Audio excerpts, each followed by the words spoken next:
বলে রেখে না চলে আসে, দুই তিনজন গাড়িতে দায়িত্বে থাকে, ড্রাইভাররা তার গাড়িতে থাকে। মহতরম সাথী বন্ধুগণ, আমাদের আজকের এই শোডাউনের দিক নির্দেশনামূলক কথা রাখবেন আমাদের ইসলামী আন্দোলন বাংলাদেশ ভাষণ থানা শাখার সংগ্রামী সভাপতি জননেতা হযরতুল আল্লাহ হাফেজ মাওলানা অধ্যক্ষ রফিকুল ইসলাম মন্ডল। তিনি এখন আজকের শোডাউনের দিক নির্দেশনামূলক সংক্ষিপ্ত বক্তব্য রাখছেন। আসসালামু আলাইকুম ওয়া রাহমাতুল্লাহ। প্রিয় সহযোদ্ধা, আপনাদের সকলকে আন্তরিক মোবারকবাদ জ্ঞাপন করছি। এই অক্লান্ত পরিশ্রম আমরা দীর্ঘদিন যাবত করে আসছি আমাদের মহাসমাবেশকে কেন্দ্র করে। তারই অংশ হিসাবে আজকে আমরা একটি মোটর ও অটো শোভাযাত্রা করতে যাচ্ছি। আমাদের মাঝে উপস্থিত হয়েছেন ইসলামী আন্দোলন বাংলাদেশ গাজীপুর মহানগরের সংগ্রামী সাংগঠনিক সম্পাদক জননেতা এইচ.এম. সাইদুর রহমান সাহেব। উনি আমাদের আজকে এই প্রোগ্রামের প্রধান অতিথি উপস্থিত আছেন। ইসলামী আন্দোলন বাংলাদেশ গাজীপুর মহানগরের প্রচার ও দাওয়া বিষয়ক সম্পাদক জননেতা এস.এম. ওয়াহিদুল ইসলাম উপস্থিত আছেন।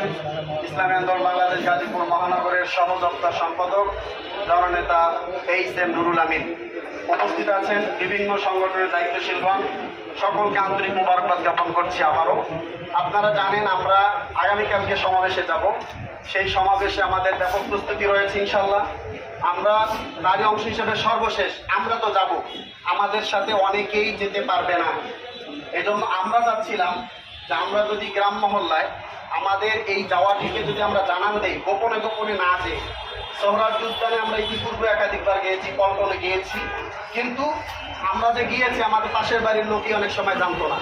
আমার পাশের রুমের লোকও জানে না যে আমি মহাসমাবেশে গিয়েছি ইসলামী আন্দোলনে।